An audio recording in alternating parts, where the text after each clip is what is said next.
Hi friends, welcome to CSEB aspirants. അപ്പോൾ ഇന്ന് നമ്മൾ ഡിസ്കസ് ചെയ്യുന്നത് 1960/2020 കുറച്ച് GK ക്വസ്റ്റ്യൻസും പിന്നെ അതുപോലെ തന്നെ കറണ്ട് അഫെയർസുമാണ്. അപ്പോൾ അത് നമ്മൾ വിട്ടുപോകേണ്ട വെച്ചിട്ടാണ് ആ ക്ലാസ്സും കൂടി നമ്മൾ ചെയ്യുകയാണ്. ഓക്കെ, അപ്പോൾ നമ്മുടെ ചാനൽ ആദ്യമായിട്ട് കാണുന്ന കൂട്ടുകാർ ആരെങ്കിലും ഉണ്ടെങ്കിൽ ഒന്ന് സബ്സ്ക്രൈബ് ചെയ്ത് സപ്പോർട്ട് ചെയ്യണേ. അപ്പോൾ കുറച്ച് ക്വസ്റ്റ്യൻസ് നമ്മൾ ഡിസ്കസ് ചെയ്തിരുന്നു, അതുമായി ബന്ധപ്പെട്ട കുറച്ച് ബാക്കിയുള്ള ക്വസ്റ്റ്യൻസാണ് നമ്മൾ ഡിസ്കസ് ചെയ്യുന്നത് കേട്ടോ. അപ്പോൾ കറണ്ട് അഫെയർസൊക്കെ നിങ്ങൾ കറക്റ്റായിട്ട് എഴുതി ഓർത്ത് വെച്ച് പഠിക്കുക, എന്നിട്ട് എക്സാമിന് പോകുമ്പോൾ നന്നായി റിവൈസ് ചെയ്യുക. ഓക്കെ, അപ്പോൾ നമുക്ക് ക്ലാസ്സിലേക്ക് പോകാം കേട്ടോ. നമ്മൾ കഴിഞ്ഞ ക്ലാസ്സിൽ ഒരു റെയിൽവേയുടെ ഒരു ക്വസ്റ്റ്യൻ ചെയ്തിരുന്നു അല്ലേ, അതായത് കേരളം ഏത് റെയിൽവേ മേഖലയുടെ ഭാഗമാണ് എന്ന് പറഞ്ഞ് ചോദ്യം വന്നിരുന്നു. നമ്മൾ ഡിസ്കസ് ചെയ്തിട്ടില്ല കേട്ടോ, ആൻസർ പറഞ്ഞു പോവുകയാണ് ഉണ്ടായത്. അപ്പോൾ അതുമായി ബന്ധപ്പെട്ടിട്ടുള്ള റെയിൽവേ സോണുകൾ, ഇന്ത്യയിൽ എത്ര റെയിൽവേ സോണുകളാണ് റെയിൽവേക്കുള്ളത്? 18 എണ്ണമാണ് തരംതിരിച്ചിട്ടുള്ളത് കേട്ടോ. 18 എണ്ണമാണ് റെയിൽവേ സോണുകൾ തരംതിരിച്ചിട്ടുള്ളത്. ഇന്ത്യയിലെ ആദ്യത്തെ റെയിൽവേ സോണ് സതേൺ സോണാണ് കേട്ടോ. 1951 ഏപ്രിൽ 14 ആരംഭിച്ച സതേൺ സോണിലാണ് നമ്മുടെ കേരളം ഉൾപ്പെട്ടിട്ടുള്ളത്. ഓക്കെ, ദക്ഷിണ റെയിൽവേയിലാണ് കേരളം ഉൾപ്പെട്ടിട്ടുള്ളത്. ഏറ്റവും കൂടുതൽ റൂട്ട് ദൈർഘ്യമുള്ളത് നോർത്തേൺ സോണിനാണ് കേട്ടോ. പിന്നെ 18ാമത് last railway zone south coast railway ആണ്, ആസ്ഥാനം വിശാഖപട്ടണമാണ്. ഓക്കെ, അപ്പോൾ അത് റെയിൽവേ സോണ് പറയുകയാണെങ്കിൽ 1951-52 ആ കാലഘട്ടത്തിലാണ് ഇതിങ്ങനെ സ്ഥാപിതമായിട്ട് ഇങ്ങനെ വർഗീകരിച്ച് വന്നത്. അപ്പോൾ കേരളം ഉൾപ്പെടുന്നത് സതേൺ സോണിലാണ് കേട്ടോ. കേരളം ഉൾപ്പെടുന്നത് എവിടെയാണ്? സതേൺ സോണിലാണ്. അവരുടെ ആസ്ഥാനമായിട്ട് വരുന്നത് ചെന്നൈയാണ്. 1951 ഈ സതേൺ സോണ് രൂപീകരിച്ചത് കേട്ടോ, അല്ലെങ്കിൽ വർഗീകരണമൊക്കെ തുടങ്ങിയത് എന്ന് പറയാം. അപ്പോൾ കേരളവുമായി ബന്ധപ്പെട്ടിട്ട് നമുക്ക് റെയിൽവേയുടെ കേരളത്തിലെ റെയിലിൻ്റെ കുറച്ച് കാര്യങ്ങളൊക്കെ നമുക്ക് ജസ്റ്റ് ഒന്ന് നോക്കാം. അതുമായി ബന്ധപ്പെട്ട് നമുക്ക് ഒരുപാട് കാര്യങ്ങളുണ്ട്. ഓക്കെ, അപ്പോൾ അത്രയും ഫുള്ളൊന്നും നമുക്ക് ജനറൽ PSCയുടെ അത്രയും നമുക്ക് വൈഡായിട്ട് പഠിക്കേണ്ടതില്ല. പക്ഷെ എന്നാലും നമുക്ക് ജസ്റ്റ് എന്തെല്ലാമാണ് മെയിൻ ഫാക്ട്സ് എന്ന് മാത്രം നമുക്കൊന്ന് അറിഞ്ഞിരിക്കാം. ഓക്കെ, അപ്പോൾ ഒരുപാട് കാര്യങ്ങൾ നമുക്ക് വിമാനത്താവളങ്ങളുമായി ബന്ധപ്പെട്ടിട്ടൊക്കെ പഠിക്കാനുണ്ട്. പക്ഷെ അതൊന്നും നമുക്ക് ചോദിച്ച് കാണാറില്ല അല്ലേ. അപ്പോൾ അതുകൊണ്ട് തന്നെ നമുക്ക് ഇമ്പോർട്ടൻ്റ് ആയ കാര്യങ്ങൾ മാത്രം നോക്കിയിട്ട് പോവാം. കേരളത്തിലെ ആദ്യത്തെ ട്രെയിൻ സർവീസ് ആരംഭിച്ചത് 1861 മാർച്ച് 12 കേട്ടോ. തിരൂർ തൊട്ടിട്ട് ബേപ്പൂർ വരെയായിരുന്നു പാതയുണ്ടായിരുന്നത്. കേരളത്തിലെ ആദ്യത്തെ ട്രെയിൻ സർവീസ് ആരംഭിച്ചത് 1861 തൊട്ടിട്ട് മാർച്ച് 12, 1861 മാർച്ച് 12 ഓക്കെ, അപ്പോൾ കേരളത്തിലെ റെയിൽവേ ഡിവിഷനുകൾ എന്ന് പറഞ്ഞു കഴിഞ്ഞാൽ തിരുവനന്തപുരത്തും ഉണ്ട്, പാലക്കാട്ടും ഉണ്ട് കേട്ടോ. പാലക്കാട് ഡിവിഷനാണ് ആദ്യ റെയിൽവേ ഡിവിഷൻ. മുൻപ് അറിയപ്പെട്ടിരുന്ന ഒലവക്കോട് എന്നായിരുന്നു, പിന്നെ പാലക്കാട് എന്നാക്കി. ഓക്കെ, അപ്പോൾ അത് അങ്ങനത്തെ കാര്യങ്ങൾ. പിന്നെ കേരളത്തിൽ ആദ്യമായിട്ട് ISO സർട്ടിഫിക്കറ്റ് ലഭിച്ച റെയിൽവേ സ്റ്റേഷൻ തിരുവനന്തപുരമാണ്. കേരളത്തിലെ ഏറ്റവും തിരക്കേറിയ റെയിൽവേ സ്റ്റേഷനും തിരുവനന്തപുരം തന്നെയാണ്. പിന്നെ കേരളത്തിലെ തെക്കേ അറ്റത്തുള്ള റെയിൽവേ സ്റ്റേഷനാണ് കൊല്ലം. പിന്നെ റെയിൽവേസ് തന്നെ ഇല്ലാത്തത് ഇടുക്കിയിലും വയനാട്ടിലുമാണ് കേട്ടോ. ഇല്ല, മലകളല്ലേ, അത് കാരണമായിരിക്കാം. കേരളത്തിലെ ഏറ്റവും വലിയ റെയിൽവേ സ്റ്റേഷൻ ഷൊർണൂർ, പാലക്കാട്ടാണ്. ഏറ്റവും തിരക്കേറിയത് തിരുവനന്തപുരമാണെന്ന് പറഞ്ഞു. എത്ര റെയിൽവേ ജംഗ്ഷനുകൾ ഉണ്ടെന്ന് വെച്ച് കഴിഞ്ഞാൽ 5 റെയിൽവേ ജംഗ്ഷനുകളാണുള്ളത്. ഡിവിഷൻ 2 ജംഗ്ഷൻ 5 ആണുള്ളത് കേട്ടോ. കൊല്ലം, കായംകുളം, എറണാകുളം, ഷൊർണൂർ, പാലക്കാട്, ഇങ്ങനെ 5 റെയിൽവേ ജംഗ്ഷനുകളാണ് ഉള്ളത്. അപ്പോൾ അത് പ്രധാനപ്പെട്ടതാണ്, ജസ്റ്റ് ഒന്ന് ഓർത്തിരിക്കുക. പിന്നെ ഒരു റെയിൽവേ സ്റ്റേഷൻ മാത്രമുള്ള ജില്ലയാണ് പത്തനംതിട്ട. തിരുവല്ലയിൽ മാത്രമാണ് അവിടെ റെയിൽവേ സ്റ്റേഷൻ ഉള്ളത്.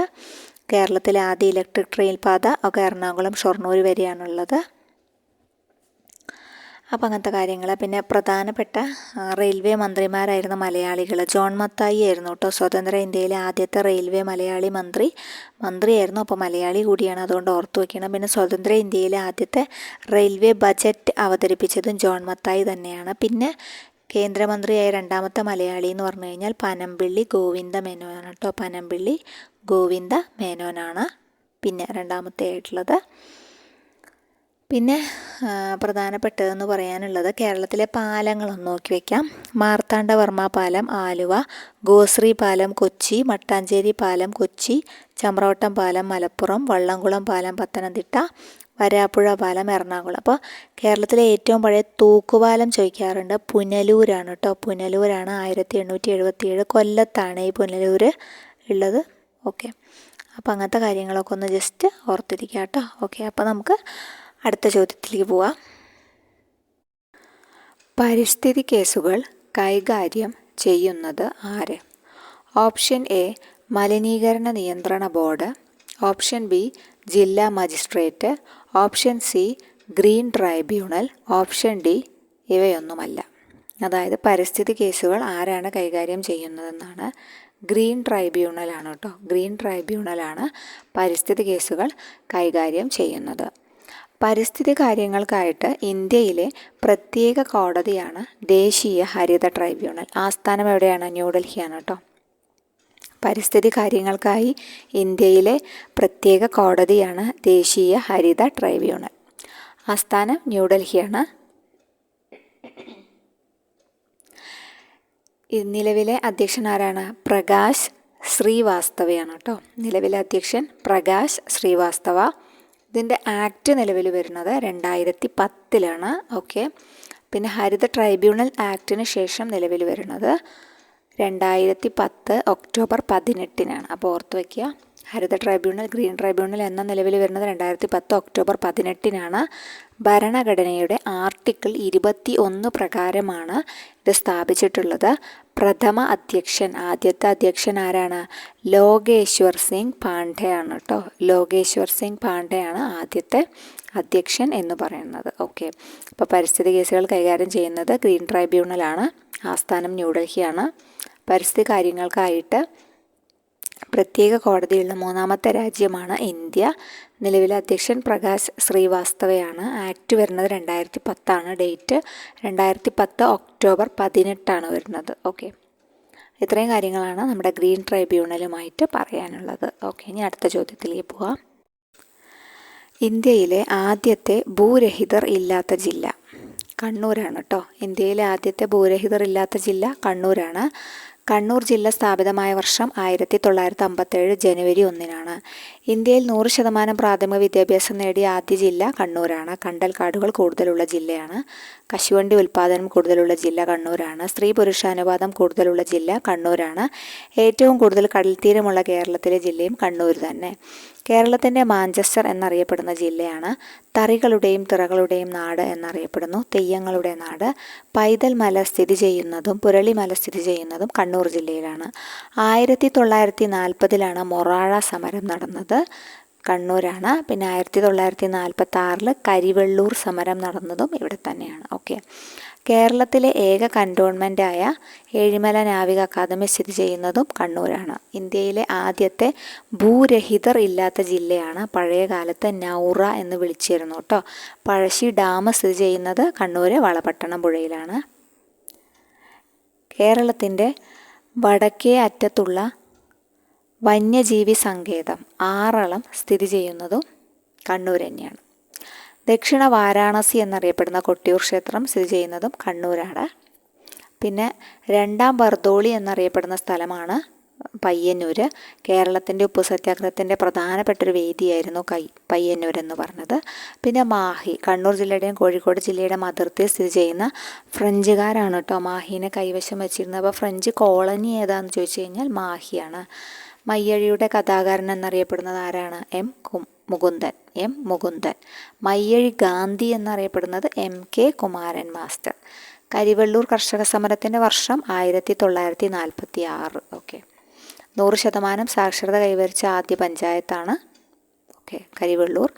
പിന്നെ കേരളത്തിലെ ആദ്യ പലിശരഹിത സഹകരണ സംഘം കേട്ടോ ഹലാൽ ഫായിദ കണ്ണൂർ. അപ്പോൾ കണ്ണൂരുമായി ബന്ധപ്പെട്ടിട്ട് ഇനിയും പോയിന്റുകളുണ്ട് കേട്ടോ. Kerala state handloom development corporation കണ്ണൂരാണ്. സെൻട്രൽ സ്റ്റേറ്റ് ഫാം ആറളത്താണ് സ്ഥിതി ചെയ്യുന്നത്. റബ്കോ കണ്ണൂരുണ്ട്. പിന്നെ കേരള ഫോക്ലോർ അക്കാദമി ഇല്ലേ ചിറക്കൽ കണ്ണൂരാണ്. പിന്നെ കുരുമുളക് ഗവേഷണ കേന്ദ്രമുണ്ട് പന്നിയൂർ. പിന്നെ മൂർക്കോത്ത് കുമാരൻ മിതവാദി പത്രം ആരംഭിക്കുന്നത് കണ്ണൂരിൽ നിന്നാണ് കേട്ടോ. 1907 എന്ന് പറയുന്നുണ്ട്. ഓക്കെ. അപ്പോൾ അടുത്ത ചോദ്യത്തിലേക്ക് പോവാം. UN രക്ഷാസമിതിയിലെ സ്ഥിരം അംഗങ്ങളുടെ എണ്ണമാണ് ചോദിച്ചിട്ടുള്ളത്. UN രക്ഷാസമിതിയിലെ സ്ഥിരം അംഗങ്ങളുടെ എണ്ണം എന്താണ്? 5 കേട്ടോ. UN രക്ഷാസമിതിയിലെ സ്ഥിരം അംഗങ്ങളുടെ എണ്ണം 5. അപ്പോൾ ഐക്യരാഷ്ട്ര സംഘടനയുടെ ഒരു ഉപഘടകമെന്നാണ് UN രക്ഷാസമിതി കാര്യങ്ങളും, അപ്പോൾ അതുമായി ബന്ധപ്പെട്ട കാര്യങ്ങളൊക്കെ ഒന്ന് നമുക്ക് ചർച്ച ചെയ്തിട്ട് പോവാം. ഐക്യരാഷ്ട്ര സംഘടനയുമായി ബന്ധപ്പെട്ട നമ്മൾ വീഡിയോ മുമ്പ് ചെയ്തിട്ടുണ്ട് കേട്ടോ. മുമ്പത്തെ ഒരു ക്വസ്റ്റ്യൻ പേപ്പർ സീരീസ് ഇതുമായി ബന്ധപ്പെട്ട തന്നെയായിരുന്നു അന്ന് ചെയ്തിരുന്നത്. അത് മുഴുവൻ വന്നില്ല, പിന്നെ നമ്മൾ വേറെ ടോപ്പിക്കിലേക്ക് കയറി. അപ്പോൾ അതുമായി ബന്ധപ്പെട്ടിട്ടൊക്കെ നമ്മൾ ഐക്യരാഷ്ട്ര സംഘടന എന്ന് പറഞ്ഞിട്ട് തന്നെ ഒരു ഫയൽ ചെയ്തിട്ടുണ്ട്, ഒരു ക്ലാസ് ചെയ്തിട്ടുണ്ട്. അത് കാണാത്ത കൂട്ടുകാർ ആരെങ്കിലും ഉണ്ടെങ്കിൽ ഒന്ന് കണ്ടു നോക്കാം കേട്ടോ, ഉപകാരപ്പെടും. ഓക്കെ, 1945 ഒക്ടോബർ 24 കേട്ടോ ഐക്യരാഷ്ട്ര സംഘടന രൂപീകരിക്കുന്നത്. പിന്നെ അതുപോലെ തന്നെ ഐക്യരാഷ്ട്ര സംഘടനയുടെ സെക്രട്ടറി ജനറലിൻ്റെ കാലാവധി എന്ന് പറഞ്ഞു കഴിഞ്ഞാൽ 5 വർഷമാണ്. ഇംഗ്ലീഷിനെ കൂടാതെ ഐക്യരാഷ്ട്രസഭയ്ക്ക് വർക്കിംഗ് ലാംഗ്വേജ് ഏതാണെന്ന് ചോദിച്ചു കഴിഞ്ഞാൽ ഫ്രഞ്ചും വർക്കിംഗ് ലാംഗ്വേജ് ഉണ്ട് കേട്ടോ. പിന്നെ അതിൻ്റെ പൊതുസഭയിലേക്ക് ഒരു രാജ്യത്തിന് 5 പ്രതിനിധികളെ മാത്രമേ അയക്കാൻ കഴിയൂ എന്ന് പറഞ്ഞിട്ടുണ്ട്. യൂറോപ്പിൽ നിന്നാണ് ഏറ്റവും കൂടുതൽ അംഗങ്ങൾ ഉണ്ടാവാറുള്ളത്. പിന്നെ ഏതു വർഷമാണ് കോഫി അന്നൻ ഐക്യരാഷ്ട്രസഭയ്ക്കൊപ്പം സമാധാന നൊബേൽ പങ്കിട്ടത്? 2001 കേട്ടോ കിട്ടിയത്. സമാധാന നൊബേലിന് അർഹനായ ആദ്യത്തെ ഐക്യരാഷ്ട്ര സെക്രട്ടറി ജനറൽ ആരാണ്? ഡാഗ് ഹാമർഷോൾഡ് ആണ്. സെപ്റ്റംബർ മാസത്തിലാണ് സാധാരണയായിട്ട് ഐക്യരാഷ്ട്ര പൊതുസഭ സമ്മേളിക്കുന്നത്. ഐക്യരാഷ്ട്രസഭയുടെ മുൻഗാമി എന്നറിയപ്പെടുന്നത് ആരാണെന്ന് ചോദിച്ചു കഴിഞ്ഞാൽ ലീഗ് ഓഫ് നേഷൻസ് എന്ന് പറഞ്ഞ സംഘടനയാണ്. ഓക്കെ, ഐക്യരാഷ്ട്ര സംഘടന അതുപോലെ തന്നെ യുണൈറ്റഡ് നാഷൻസ് പ്രഖ്യാപനം ഒപ്പുവെച്ച വർഷം, യുണൈറ്റഡ് നാഷൻസ് പ്രഖ്യാപനം ഒപ്പുവെച്ചത് 1942 ലണ്ടനിലെ യോഗത്തിൽ വെച്ച്. ലീഗ് ഓഫ് നേഷൻസിൻ്റെ ആസ്ഥാനം ജനീവയാണ് കേട്ടോ. ഓക്കെ, പിന്നെ അതുപോലെ തന്നെ ഇതിന് ധാരാളം UN ദിനം എന്നറിയപ്പെടുന്നത് ഒക്ടോബർ 24. UN-ൻ്റെ ആസ്ഥാനം ന്യൂയോർക്ക് മാൻഹട്ടനാണ്. യൂറോപ്യൻ ആസ്ഥാനം ജനീവയിലാണ്. അംഗസംഖ്യ 193 കേട്ടോ. അവസാനമായത് ചേർന്നത് 2011 ചേർന്നത് ദക്ഷിണ സുഡാനാണ് കേട്ടോ. അവസാനമായി ചേർന്ന രാജ്യം ആരാണ്? ദക്ഷിണ സുഡാൻ. ഇത് നിങ്ങളുടെ ലോകമാണ് എന്നതാണ് അവരുടെ ഒരാപ്തവാക്യം. UN ദിനം നമ്മൾ പറഞ്ഞു ഒക്ടോബർ 27 കേട്ടോ. UN ദിനം ഒക്ടോബർ 24 കേട്ടോ. എന്നാണ് UN ദിനം ഒക്ടോബർ 24, മാറിപ്പോവല്ലേ. പിന്നെ UN-ൻ്റെ പതാകയുടെ നിറം എന്താണ്? UN-ൻ്റെ പതാകയുടെ നിറം ഇളം നീലയാണ് കേട്ടോ. ഇളം നീല. ഔദ്യോഗിക ഭാഷകളുടെ എണ്ണം 6 തന്നെയാണ്.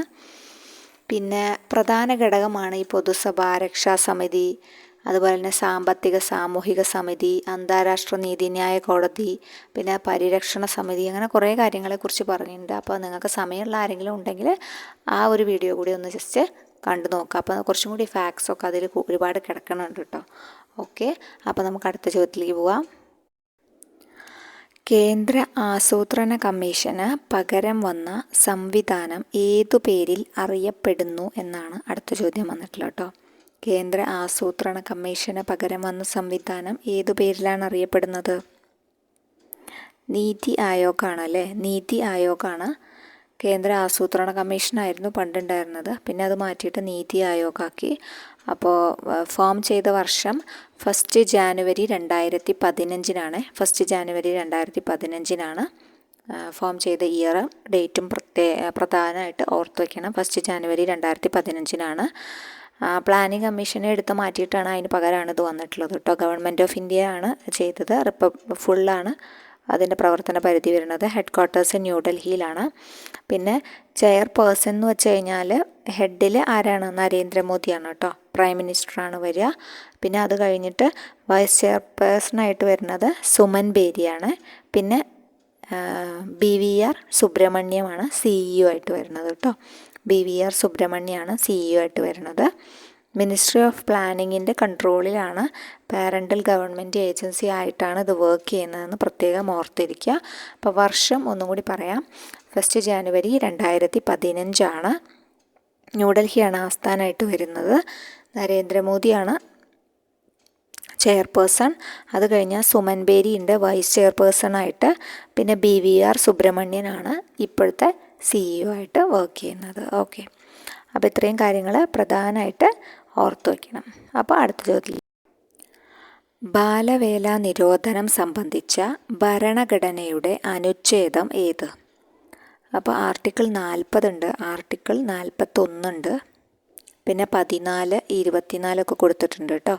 അപ്പോൾ ആർട്ടിക്കിൾ 24 അനുച്ഛേദം 24 ബാലവേല നിരോധനം സംബന്ധിച്ച ഭരണഘടനയുടെ ആർട്ടിക്കിൾ വരുന്നത്. ബാലവേല നിരോധനം ഏതാണ്? ആർട്ടിക്കിൾ 24 കേട്ടോ, ചൈൽഡ് ലേബറുമായി ബന്ധപ്പെട്ടത്. അപ്പോൾ 23 എന്താണ്? 23 മനുഷ്യക്കടത്ത്, അടിമത്വം, നിർബന്ധിച്ച് തൊഴിലെടുപ്പിക്കില്ലേ, അതുമായി ബന്ധപ്പെട്ടതാണ് അനുച്ഛേദം 23 വരുന്നത്. ബാലവേല ഉപയോഗിച്ചിട്ടില്ലാത്ത ഉൽപ്പന്നങ്ങൾക്ക് നൽകുന്ന ഗുണമേന്മയുള്ള മുദ്രയാണ് റഗ് മാർക്ക് എന്ന് പറയുന്നത്. ഈ റഗ് മാർക്ക് എന്ന ആശയം ആരാണ് ആദ്യമായിട്ട് തുടങ്ങിയതെന്ന് വെച്ച് കഴിഞ്ഞാൽ കൈലാഷ് സത്യാർത്ഥിയാണ് കേട്ടോ.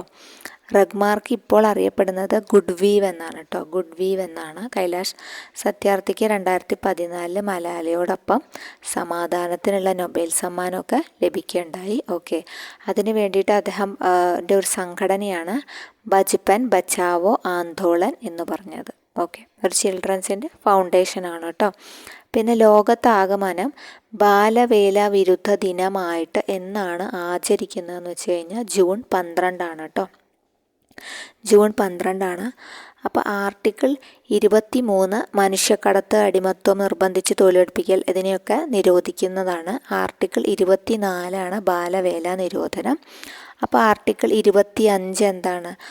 ആർട്ടിക്കിൾ 25 അതായത് പ്രധാനപ്പെട്ട അവകാശങ്ങളെ കുറിച്ചിട്ടാണ് പറയുന്നത്. ഏതൊക്കെയാണ് പ്രധാനപ്പെട്ട അവകാശങ്ങൾ എന്ന് പറഞ്ഞു കഴിഞ്ഞാൽ നമുക്ക് ഭരണഘടന നൽകുന്ന മൗലിക അവകാശങ്ങളാണ് ഭാഗം 3 ഭരണഘടനയുടെ ഭാഗം 3 പറഞ്ഞിട്ടുള്ളത് കേട്ടോ. ഫണ്ടമെൻ്റൽ റൈറ്റ്സ് ആർട്ടിക്കിൾ 12 മുതൽ 35 വരെയാണ് ഭരണഘടന നമ്മുടെ മൗലിക അവകാശങ്ങളെക്കുറിച്ച് വിശദമായിട്ട് പ്രതിപാദിക്കുന്നുണ്ട്. ഓക്കെ, അപ്പോൾ അതിൽ പറഞ്ഞിട്ടുള്ള ഓരോ അവകാശങ്ങളാണ് ഇപ്പോൾ ഈ ഒരു ക്വസ്റ്റ്യനായിട്ട് വന്നിട്ടുള്ളത് കേട്ടോ. ഓക്കെ, അപ്പോൾ ഭരണഘടനയുടെ മൗലികാവകാശങ്ങളെ കുറിച്ചിട്ട് നമുക്ക് ചെറിയൊരു ഐഡിയ ഉണ്ടാക്കാം. അപ്പോൾ ആദ്യത്തെ സമത്വത്തിനുള്ള അവകാശമാണ്. സമത്വത്തിനുള്ള അവകാശം 14 മുതൽ 18 വരെ തുടരുകയാണ്. അപ്പോൾ 14ാമത്തെ സമത്വത്തിനുള്ള അവകാശത്തിൽ 14ാമത്തെ പറയണത് നിയമത്തിന് മുന്നിൽ എല്ലാവരും തുല്യരാണ്, തുല്യത വേണം, തുല്യ പരിരക്ഷ നൽകണമെന്ന് അനുശാസിക്കുന്നതാണ് അനുച്ഛേദം 14 കേട്ടോ. 14 14 മുതൽ 18 വരെയാണ് സമത്വത്തിനുള്ള അവകാശം. പിന്നെ 15 പറയണത് മതം, വർഗം, ജാതി, ലിംഗം, ജന്മസ്ഥലം അങ്ങനെയൊന്നും പറഞ്ഞ് വിവേചനമൊന്നും പാടില്ല. സ്ത്രീയാണോ പുരുഷനാണോ കുട്ടി അവർക്കൊക്കെ പരിഗണന കൊടുക്കണം. സ്ത്രീക്കും കുട്ടികൾക്കും പരിഗണന കൊടുക്കണം എന്ന് പറയുന്നുണ്ട്. സ്ത്രീക്കും പുരുഷനും തുല്യത ഉറപ്പുവരുത്തുന്ന ഭരണഘടന ആർട്ടിക്കിളാണ് എന്ത്? ആർട്ടിക്കിൾ 15 എന്ന് പറയണത് കേട്ടോ. ആർട്ടിക്കിൾ 16 എന്താ പറയണത് വെച്ചാൽ പൊതു നിയമനങ്ങളിലെല്ലാം തന്നെ അവസര സമത്വം ഉറപ്പു നൽകുന്നതാണെന്ത്? ആർട്ടിക്കിൾ 16 കേട്ടോ. അവസര സമത്വം ഉറപ്പു നൽകുന്നതാണ് ആർട്ടിക്കിൾ 16. ഓക്കെ, അപ്പോൾ ക്ലിയർ ആയിട്ടുണ്ടാവുമെന്ന് വിചാരിക്കുന്നു. ആർട്ടിക്കിൾ 17 എന്താണ്? അൺടച്ചബിലിറ്റി, തൊട്ടുകൂടായ്മ, അതിനെതിരെ അടിമത്തം, അയിത്തം എന്നൊക്കെ പറയില്ലേ, അതിനെ നിരോധിക്കുന്നതാണ് ആർട്ടിക്കിൾ 17. ആർട്ടിക്കിൾ 17 വളരെ ഇമ്പോർട്ടൻ്റ് ആണ്, എപ്പോഴും ചോദിക്കാറുണ്ട് കേട്ടോ. അടിമത്തത്തിനെതിരായിട്ടുള്ള ആർട്ടിക്കിൾ ഏതാണ്? അപ്പോൾ അത് ആർട്ടിക്കിൾ 17 പിന്നെ അയിത്തത്തിനെതിരായിട്ടുള്ളത് മഹാത്മാഗാന്ധി കി ജയ് എന്ന മുദ്രാവാക്യം വിളിച്ചുകൊണ്ട് പാസ്സാക്കിയ ഭരണഘടനയിലെ ഏക വകുപ്പാണെന്ത്? ആർട്ടിക്കിൾ 17. അത് ഇമ്പോർട്ടൻ്റ് ആണ്. ആർട്ടിക്കിൾ 18 പദവി നാമങ്ങളൊന്നും ഉപയോഗിക്കാൻ പാടില്ല. അതായത് കൂടെ അക്കാദമിക്, മിലിറ്ററി ഒഴികെയുള്ള എല്ലാ പദവികളും ഒഴിവാക്കുന്നത് വിലക്കിയിട്ടുള്ളതാണ് കേട്ടോ, നിരോധിക്കുന്നതാണ് ആർട്ടിക്കിൾ 18 എന്ന് പറഞ്ഞിട്ടുള്ളത്. ഓക്കെ, അപ്പോൾ ആർട്ടിക്കിൾ 18 മനസ്സിലായിട്ടുണ്ടാവുമെന്ന് വിചാരിക്കുന്നുണ്ട്. പിന്നെ ആർട്ടിക്കിൾ 19 എന്തുമായി ബന്ധപ്പെട്ടതാണ്? ആർട്ടിക്കിൾ 19 സ്വാതന്ത്ര്യത്തിനുള്ള അവകാശം. നമുക്ക് കുറേ സ്വാതന്ത്ര്യങ്ങളുണ്ടല്ലോ. ആർട്ടിക്കിൾ 19 സ്വാതന്ത്ര്യത്തിനുള്ള അവകാശമാണ്. 6 മൗലിക സ്വാതന്ത്ര്യങ്ങളാണ് നമുക്ക് പറഞ്ഞിട്ടുള്ളത് കേട്ടോ. 6 മൗലിക സ്വാതന്ത്ര്യങ്ങൾ പറഞ്ഞിട്ടുണ്ട്. അഭിപ്രായ സ്വാതന്ത്ര്യം, അങ്ങനത്തെ സ്വാതന്ത്ര്യങ്ങളില്ലേ, അത് സംഘടിക്കാനും സംഘടനകൾ രൂപീകരിക്കാനും, പിന്നെ സഞ്ചാര സ്വാതന്ത്ര്യം, ആയുധങ്ങളില്ലാതെ സമാധാനപരമായി സമ്മേളിക്കാനുള്ള സ്വാതന്ത്ര്യം, ഇന്ത്യയിൽ എവിടെ വേണമെങ്കിലും താമസിക്കുകയോ യാത്ര ചെയ്യാനുള്ള സ്വാതന്ത്ര്യം, പിന്നെ മാന്യമായ ഏത് തൊഴിലും ചെയ്യാനുള്ള സ്വാതന്ത്ര്യം. ഓക്കെ, പിന്നെ സ്വത്തവകാശം ഉണ്ടായിരുന്നു, പക്ഷേ അത് 44ാം ഭരണഘടന വഴി ഒഴിവാക്കാനുണ്ടായിരുന്നു കേട്ടോ. സ്വത്ത് സമ്പാദിക്കാനുള്ളത് ഉണ്ടായിരുന്നു, പക്ഷേ അത് ഒഴിവാക്കി, ഒരു അമെൻമെൻറ്റ് വന്നപ്പോൾ ഒഴിവാക്കിയിട്ടുണ്ട്. ഓക്കെ, അപ്പോൾ അതാണ് 19-ൽ 1 പറയണത് കേട്ടോ. പിന്നെ 20 പറയുന്നത് കുറ്റവാളിക്ക് 3 തരത്തിലുള്ള സംരക്ഷണം ലഭിക്കണം. അങ്ങനെ അതുമായി ബന്ധപ്പെട്ട കുറച്ച് ക്ലോസസ് ഒക്കെ പറയുന്നുണ്ട്. പിന്നെ അനുച്ഛേദം പ്രധാനപ്പെട്ടത് മാത്രമേ ഇപ്പം നമ്മൾ പറഞ്ഞിട്ടുള്ളൂ കേട്ടോ. പ്രധാനപ്പെട്ടത് നമ്മൾ നോക്കേണ്ടത് 17 പ്രധാനപ്പെട്ടതാണ്. 14ഉം 15ഉം നോക്കണം കേട്ടോ. 14ഉം 15ഉം 17ഉം ഒക്കെ പ്രധാനപ്പെട്ടതാണ്. അതൊന്ന് ഓർത്ത് വയ്ക്കണം. പിന്നെ ഇപ്പോൾ ക്വസ്റ്റ്യൻ ചോദിച്ചാൽ 24 പ്രധാനപ്പെട്ടതാണ്. 24 ബന്ധപ്പെട്ട കാര്യങ്ങളൊക്കെ നമ്മളിവിടെ ഡിസ്കസ് ചെയ്തു കേട്ടോ. ഓക്കെ, അപ്പോൾ ഇനി അടുത്ത ചോദ്യത്തിലേക്ക് പോവാം. സാധുജന പരിപാലന സംഘം രൂപീകരിച്ച നവോത്ഥാന നായകൻ ആരാണ്? സാധുജന പരിപാലന സംഘമാണ്. അയ്യങ്കാളിയുണ്ട്, പിന്നെ MT ഭട്ടതിരിപ്പാട്, വക്കം മൗലവി, പണ്ഡിറ്റ് കറുപ്പൻ, ഇത്രയാണ് ഓപ്ഷൻസ് ഉള്ളത്. അതിൽ സാധുജന പരിപാലന സംഘം എന്ന് പറയുമ്പോൾ തന്നെ ഓർമ്മ വരേണ്ടത് അയ്യങ്കാളിനെയാണ് കേട്ടോ. അയ്യങ്കാളിയാണ്. അപ്പോൾ അയ്യങ്കാളി ജനിച്ച വർഷം 1863 ഓഗസ്റ്റ് 28-നാണ്. ഓഗസ്റ്റ് 28-നാണ് അയ്യങ്കാളി ജയന്തിയായിട്ട് ആചരിക്കുന്നത്. വെങ്ങാനൂരാണ് ജന്മസ്ഥലം. അപ്പോൾ അയ്യങ്കാളിയുടെ ജന്മസ്ഥലം തിരുവനന്തപുരത്തിനടുത്തുള്ള വെങ്ങാനൂരാണ്, ചോദിച്ചു കാണാറുണ്ട്. ഓക്കെ, അപ്പോൾ അത് പ്രധാനപ്പെട്ടൊരു ചോദ്യമാണ് കേട്ടോ. വെങ്ങാനൂർ ആരുമായി ബന്ധപ്പെട്ടിരിക്കുന്നു? അയ്യങ്കാളിയെ ബന്ധപ്പെട്ടിരിക്കുന്നു. 1863 ഓഗസ്റ്റ് 28-നാണ് അയ്യങ്കാളിയുടെ ജന്മം കേട്ടോ. പിന്നെ ആധുനിക ദളിതരുടെ പിതാവെന്നാണ് അയ്യങ്കാളി അറിയപ്പെടുന്നത് കേട്ടോ. തിരുവിതാംകൂറിലെ കർഷക തൊഴിലാളികളുടെ ആദ്യത്തെ പണിമുടക്കൊക്കെ ആരംഭിച്ചത് ഇദ്ദേഹത്തിൻ്റെ നേതൃത്വത്തിലാണ്. പിന്നെ ചാലിയ തെരുവ് ലഹള എന്ന് ആരുമായി ബന്ധപ്പെട്ടിരിക്കുന്നു വെച്ച് കഴിഞ്ഞാൽ അയ്യങ്കാളിയാണ്. പിന്നോക്ക ജാതികൾ കുട്ടികൾക്ക് വേണ്ടിയിട്ട് ആദ്യമായിട്ട് കുടിപ്പള്ളിക്കൂടം എവിടെയാണ് സ്ഥാപിക്കുന്നത്? അധകൃത വിഭാഗത്തിന് വേണ്ടിയിട്ടുള്ളത് വെങ്ങാനൂരാണ്. അദ്ദേഹത്തിൻ്റെ ജന്മസ്ഥാനം വെങ്ങാനൂരാണല്ലോ, അപ്പോൾ വെങ്ങാനൂരുമായി ബന്ധപ്പെട്ടിരിക്കുന്നു. പിന്നെ അതുപോലെ തന്നെ അതാണ് സാധുജന പരിപാലന സംഘം. എന്നുവെച്ചാൽ സമൂഹത്തിലെ അനാചാരങ്ങളും അസമത്വങ്ങളും ഇല്ലാതാക്കുന്നതിനു വേണ്ടി അദ്ദേഹം ആരംഭിച്ച പ്രസ്ഥാനമാണ് സാധുജന പരിപാലന സംഘം. വർഷം 1907-ലാണ് കേട്ടോ. ഓക്കെ, പിന്നെ ഈ സാധുജന പരിപാലന സംഘത്തിൻ്റെ പേര് 1938 ആയപ്പോഴേക്കും പുലയ മഹാസഭ എന്ന് മാറ്റുണ്ടായി. ഓക്കെ, പിന്നെ വില്ലുവണ്ടി സമരം ആരുമായി ബന്ധപ്പെട്ടിരിക്കുന്നു? പിന്നെ അയ്യങ്കാളിയായിട്ട് ബന്ധപ്പെട്ടതാണ് ആര്? വില്ലുവണ്ടി സമരം കേട്ടോ. വില്ലുവണ്ടി സമരത്തിൻ്റെ വർഷം 1893-ലാണ്. വെങ്ങാനൂർ മുതൽ കവടിയാർ കൊട്ടാരം വരെയാണ് വില്ലുവണ്ടി സമരം നടത്തിയത്. പിന്നെ ശ്രീമൂലം പ്രജാസഭയിൽ അംഗമായ ആദ്യ SC വിഭാഗത്തിൽപ്പെട്ടയാളാണ് ആര്? അയ്യങ്കാളി കേട്ടോ. അയ്യങ്കാളി പ്രധാനപ്പെട്ട ഒരു ബ്രഹ്മനിഷ്ഠ വിദ്യാമഠത്തിൻ്റെ സ്ഥാപകനായിരുന്നു എന്ന് പറയാം. ഞങ്ങളുടെ കുട്ടികൾക്ക് പഠിക്കാൻ സൗകര്യം നൽകിയില്ലെങ്കിൽ, പ്രധാനപ്പെട്ട ഒരു കൊട്ടേഷനാണ് കേട്ടോ, നൽകിയില്ലെങ്കിൽ കാണായ പാടങ്ങളിലെല്ലാം മുടിപ്പുല്ല് കുരുപ്പിക്കും എന്ന് പ്രഖ്യാപിച്ച നവോത്ഥാന നായകനാണ് അയ്യങ്കാളി. അതായത് കൃഷി മുടക്കും എന്ന് പറയുക. കർഷകരാണല്ലോ പണിയെടുക്കുന്നത്. അപ്പോൾ താഴേക്കിടയിലുള്ള ആൾക്കാർക്ക് തീരെ വിദ്യാഭ്യാസം കൊടുത്തിട്ടില്ലെങ്കിൽ നിങ്ങളുടെ കാണായ പാഠങ്ങളെല്ലാം ഞങ്ങൾ നശിപ്പിക്കും എന്നുള്ളൊരർത്ഥത്തിലുള്ളതാണ് അയ്യങ്കാളിയുടെ പ്രധാനപ്പെട്ട ഒരു ഇതാണ് കേട്ടോ, കൊട്ടേഷനാണ്. അപ്പോൾ അത് പ്രധാനപ്പെട്ടതാണ്. പിന്നെ 90-ാം ആണ്ട് ലഹള, അതുമായി ബന്ധപ്പെട്ട് കുറച്ച് കാര്യങ്ങൾ. കുട്ടീനെ സ്കൂളിൽ, പഞ്ചമി എന്ന കുട്ടീനെ, ദളിത് പെൺകുട്ടീനെ സ്കൂളിൽ ചേർക്കാൻ ഉള്ളതുമായി ബന്ധപ്പെട്ടിട്ടുള്ള പറയുന്നുണ്ട്. പിന്നെ കല്ലുമാല സമരം ഇദ്ദേഹത്തിൻ്റെ നേതൃത്വത്തിൽപ്പെട്ടതാണ് കേട്ടോ. കല്ലുമാല സമരം, പെരിനാട് ലഹള എന്നൊക്കെ അറിയപ്പെടുന്നതാണ് കല്ലുമാല സമരം കേട്ടോ. ഞാനിതാ പുലയ ശിവനെ പ്രതിഷ്ഠിക്കുന്നു എന്ന് പറഞ്ഞത് അയ്യങ്കാളിയാണ്. പിന്നെ അയ്യങ്കാളിയും ഗാന്ധിജിയും കൂടി കണ്ടുമുട്ടിയിട്ടുണ്ട് 1937-ലാണ്. അത് അയ്യങ്കാളിയുടെ പ്രതിമ തിരുവനന്തപുരത്ത് പിന്നെ ഉദ്ഘാടനം ചെയ്തത് ഇന്ദിരാഗാന്ധിയാണ് കേട്ടോ. ഓക്കെ, അപ്പോൾ അതൊക്കെ പ്രധാനമാണ്. പിന്നെ അയ്യങ്കാളിയുടെ സ്മാരകം എവിടെ സ്ഥിതി ചെയ്യുന്നു? അത് ചിത്രകൂടമാണ് കേട്ടോ. ചിത്രകൂടം ആരുമായി ബന്ധപ്പെട്ടിരിക്കുന്നു? അയ്യങ്കാളിയെ ബന്ധപ്പെട്ടിരിക്കുന്നു. വെങ്ങാനൂർ തന്നെയാണ് ചിത്രകൂടം സ്ഥിതി ചെയ്യുന്നത്. ഓക്കെ, അയ്യങ്കാളി നഗരത്തിൻ്റെ തൊഴിലുറപ്പ് പദ്ധതി ആരുടെ പേരിൽ അറിയപ്പെടുന്നുണ്ട്? അയ്യങ്കാളി നഗര തൊഴിലുറപ്പ് പദ്ധതി എന്നാണ് അറിയപ്പെടുന്നത് കേട്ടോ.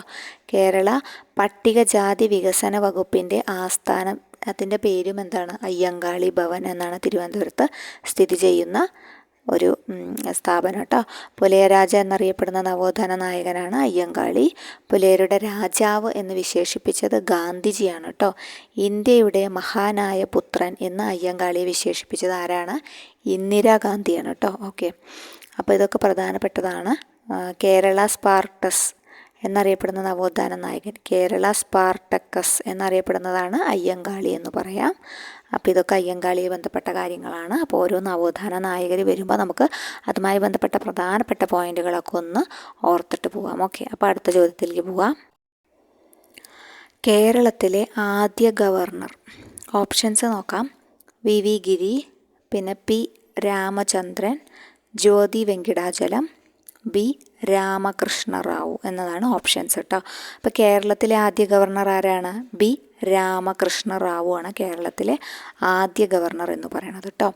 പിന്നെ ഈ ജ്യോതി വെങ്കടാചലം കേരളത്തിലെ ആദ്യ വനിതാ ഗവർണറായിരുന്നു കേട്ടോ. കേരളത്തിലെ ആദ്യ വനിതാ ഗവർണറാണ് ജ്യോതി വെങ്കിടാചലം. ഇന്ത്യയിലെ ആദ്യത്തെ വനിതാ ഗവർണർ ആരാണ്? സരോജിനി നായിഡു ആയിരുന്നു യു പിയിൽ കേട്ടോ.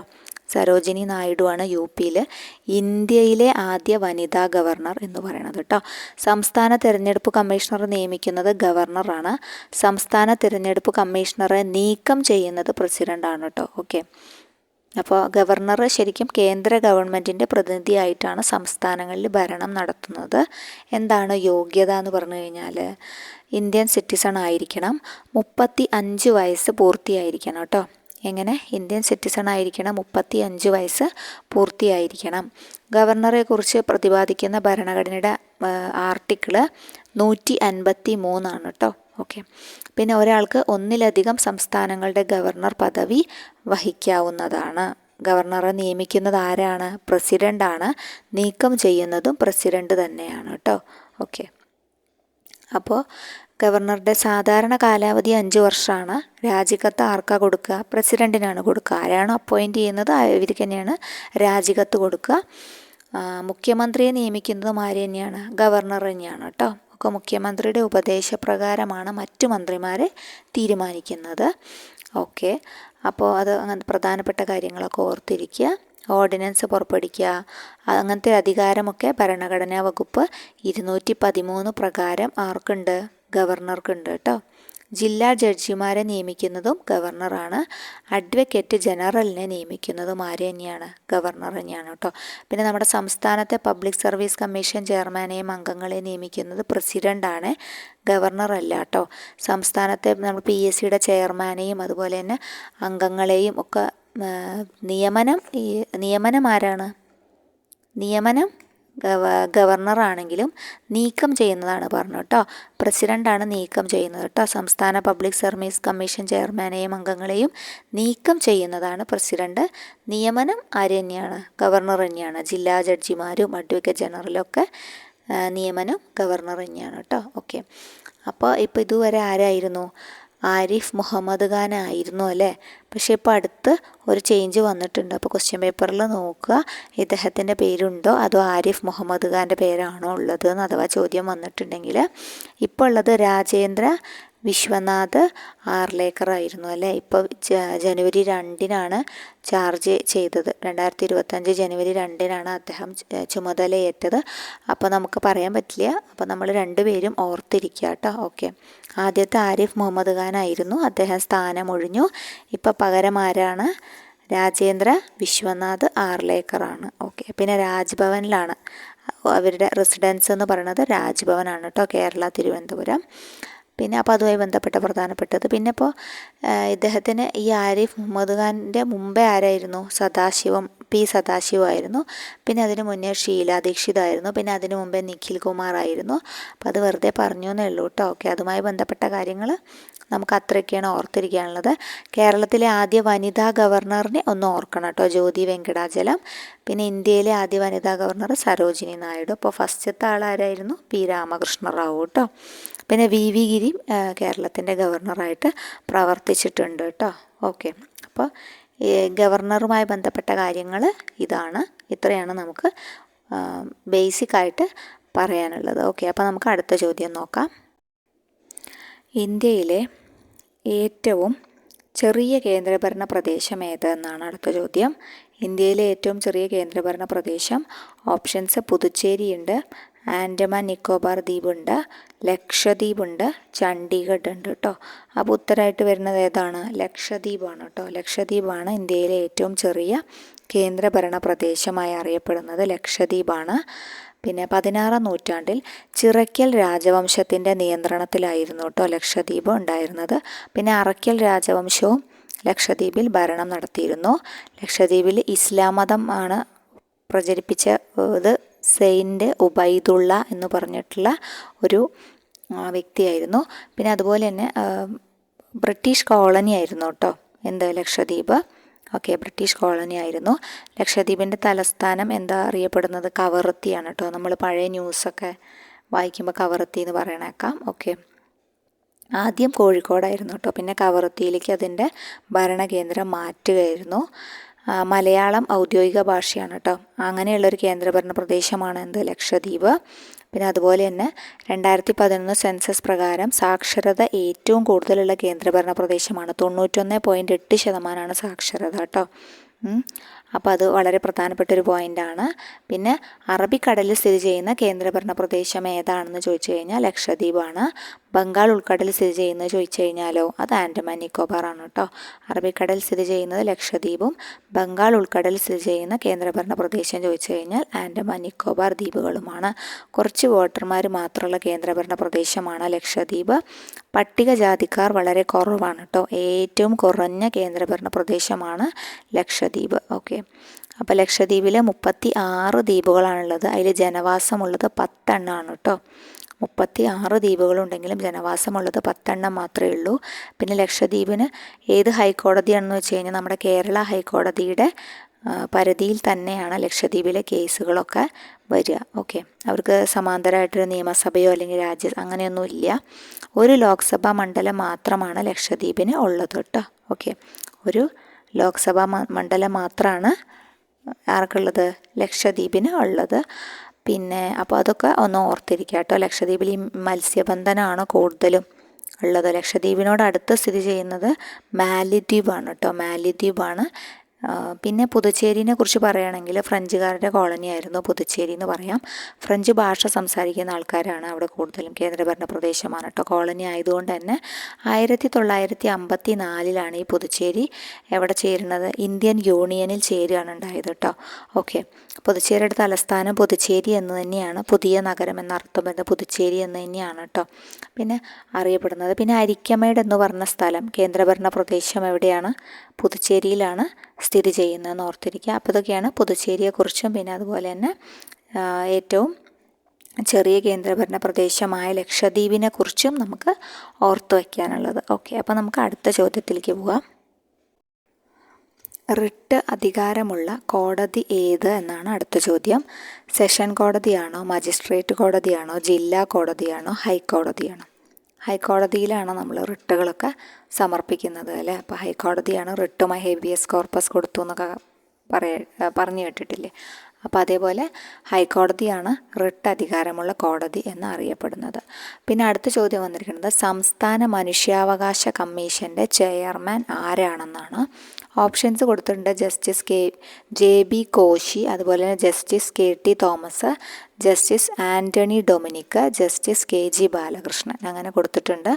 അപ്പോൾ അന്ന് അതായത് ജസ്റ്റിസ് ആൻ്റണി ഡൊമിനിക് ആയിരുന്നു അന്ന് കേട്ടോ. പക്ഷേ ഇപ്പം അത് 2020 അല്ലേ. ഇപ്പം മാറി അലക്സാണ്ടർ തോമസ് ആണ് കേട്ടോ. അപ്പോൾ ഇവിടെ 2020 എന്ന് പറഞ്ഞ ആൻസർ കൊടുത്തിട്ടുണ്ട്. പക്ഷെ നിങ്ങളത് അലക്സാണ്ടർ തോമസ് എന്ന് മാറ്റി കുറിച്ച് വെക്കണം. ഓക്കെ, അലക്സാണ്ടർ തോമസ് ആണ് ഇപ്പോഴത്തെ കേട്ടോ.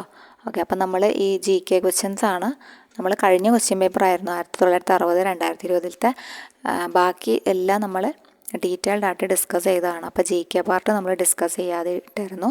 അപ്പോൾ അതുകൊണ്ടാണ് നമ്മൾ GK പാർട്ടും കൂടി ഡിസ്കസ് ചെയ്തത് കേട്ടോ. GK പ്ലസ് കറണ്ട് അഫയേഴ്സും കൂടി നമ്മൾ അപ്ഡേറ്റ് ചെയ്തത്. ഓക്കെ, അപ്പോൾ ഇതുമായി ബന്ധപ്പെട്ടിട്ട് നിങ്ങൾക്ക് ഉപകാരപ്പെടുകയാണെങ്കിൽ നിങ്ങൾ ചാനലൊന്ന് സബ്സ്ക്രൈബ് ചെയ്ത് സപ്പോർട്ട് ചെയ്യണേ. ഓക്കെ, അപ്പോൾ നമുക്ക് അടുത്ത ക്ലാസ്സിൽ കാണാം. താങ്ക്